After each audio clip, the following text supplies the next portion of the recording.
going on, guys? It's your boy. Welcome back to another video. Today we're going to be talking about some of the Marvel news that has came out in the last couple of weeks. We're going to be talking about the Ironheart trailer, the trailer that kind of leaked for Spider-Noir. I realized that it's apparently not officially out, but I've been so excited about it. I've been talking to people about it, and they're like, Blake, I have no idea what you're talking about. It was shown at some live event, and I have seen it, and I'm insanely excited about it. And then we'll also talk about some Daredevil Born Again Season 2 news. Nothing too major there, but we're going to dive into it. So let's get into this video, shall we?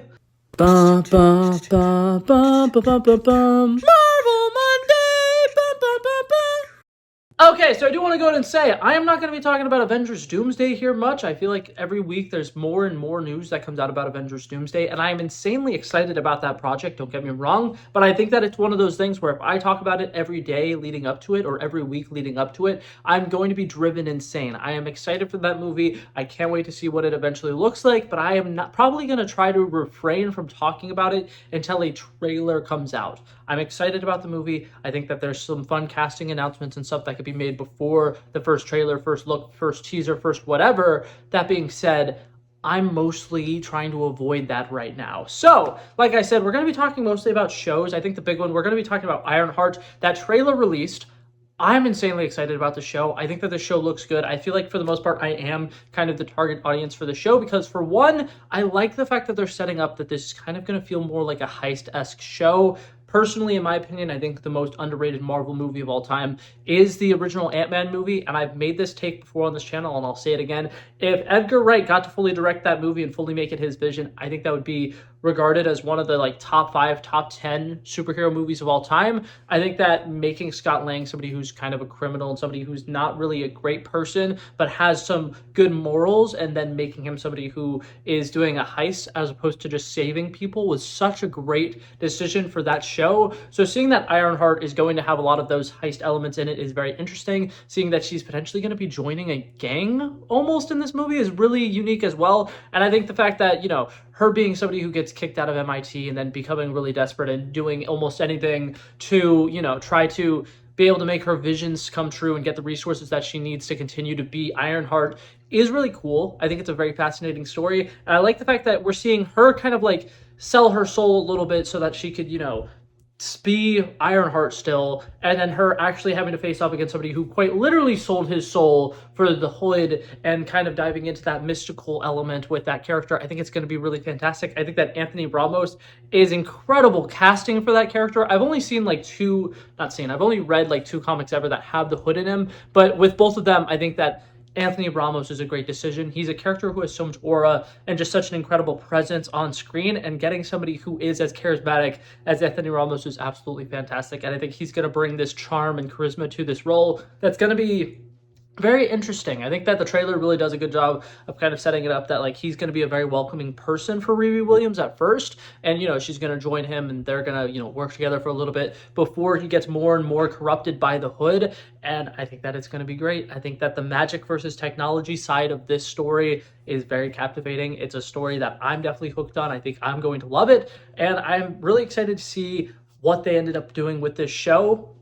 That being said, to talk about the show, I feel like we also got to talk about a lot of the discourse that's going on with the internet right now. So I know a lot of people are very upset saying Marvel is not pushing the show, and Marvel's trying to just sweep the show under the rug, and oh my god, they're doing this drop release because they're not proud of the show, or they think that the show is going to be really bad. And a lot of people are calling Marvel racist for the show not being pushed that much. And I do kind of want to go ahead and say a couple things. For one, obviously people are going to get mad at Disney anytime anything ever comes out where it's something that could be considered woke, and it seems like Disney's kind of siding with the safer side of advertising and not pushing it out to the masses because they're trying to avoid scrutiny. And I do think that that's cowardly. I definitely think that they should not be doing that. But at the same time, they aren't really doing much sweeping it under the rug or not pushing out this show that much, because if you think about their lineup right now for things that they have going for them, Daredevil Born Again just came out. It was a huge success. Some people who potentially might not have had the chance to watch that show in its entirety yet are still wrapping up that show, so obviously they're going to want to still continue to market that. And the big thing that they're marketing right now is Thunderbolts, which is a huge box office success right now, and it's still continuing to do well at the box office. They did a cool second week push for that movie where they changed the name, changed a bunch of posters, and are showing off, hey, these are actually our new Avengers now. I think that that's cool, and I think that it's clear that the Marvel's budgeting for their marketing and everything right now is aiming towards their big theatrical releases because at the end of the day, that's what makes them money. Ironheart is something that they've had for like 3 years, and they've gotten to a point where they can release it at any given time. And I think that that's really the big reason why they're not releasing this or making a big deal about releasing this, week to week to week, and not doing a bunch of marketing and stuff hyping it up. I have a feeling that this show, sorry, not movie, I have a feeling that the show, in many ways, is going to feel very similar to when the Black Widow movie came out, and a lot of audiences are just like, this movie feels like it came out super duper late. I've got a feeling we're going to get that feeling with Ironheart. I've got a feeling this story's going to tick up right after Black Panther Wakanda Forever, and it's going to feel really weird that we waited 3 years to get to this point. And I've got a really bad feeling that after we watch this movie, it's not going to connect to anything else in the MCU, and that's probably why they're trying to do this like sweeping it under the rug thing. I think that releasing 3 episodes one week and 3 episodes the next week is doing a couple things. For one, it's giving them more time to advertise the Fantastic Four First Steps and really give the Fantastic Four First Steps its own time to breathe. And I think that in a way, it's also giving this show an opportunity to kind of surprise people a little bit. I think that if this movie comes out, right, and there's some people who get to watch, the entirety of the show in those 2 week periods when they first come out, and it's good, and there's great word of mouth, I think it could be very similar to how Thunderbolts was not projected to have a great box office after the first week, and then, once again, great word of mouth, a lot of people are hearing about it, a lot of people are talking about it, and it becomes a big thing that people are like, crap, I gotta go watch this right now. I feel like there's definitely pros and cons to this like slight binge drop release that they're doing, and I think that we need to wait for the show to come out to fully critique it. And then another thing, a lot of people keep bringing up like, oh, this is the latest they've ever marketed something. Oh, the trailer came out 4 weeks before the show came out or whatever. Daredevil Born Again, the first trailer for it dropped 6 weeks beforehand.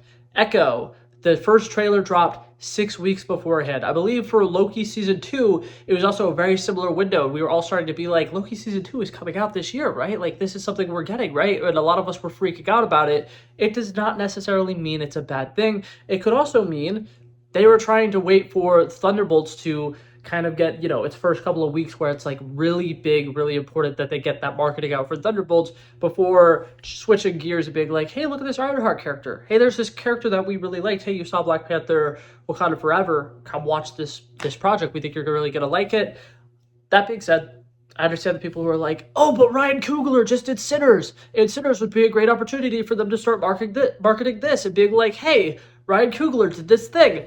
And I think that on the one hand, yes, you're right, but on the second hand, streaming services don't make that much money, so their marketing budget for a show is not going to be as massive, and they can't afford to do the reruns. I think that that's something a lot of people don't realize is these Ironheart promos and stuff are going to start showing up on TVs, and every single time it airs, it is going to cost Marvel money, and they don't have the money to be doing that for 8 weeks leading up to the show. They don't have the money to be doing it for a couple of months before the show comes out. So waiting for closer to the release to be like, hey, go watch this. Hey, go watch this. Hey, go watch this is something that they're really big on. And then another thing Marvel's marketing has been really huge on is kind of spoiling their own projects a lot, which I'm kind of pissed at Marvel for, but I can definitely see this being something that they push a lot more after the first 3 episodes are released, and they can include more clips of certain characters, and they can include more moments with the big CGI battles and the big, like, hood moments, because for the most part, this trailer doesn't show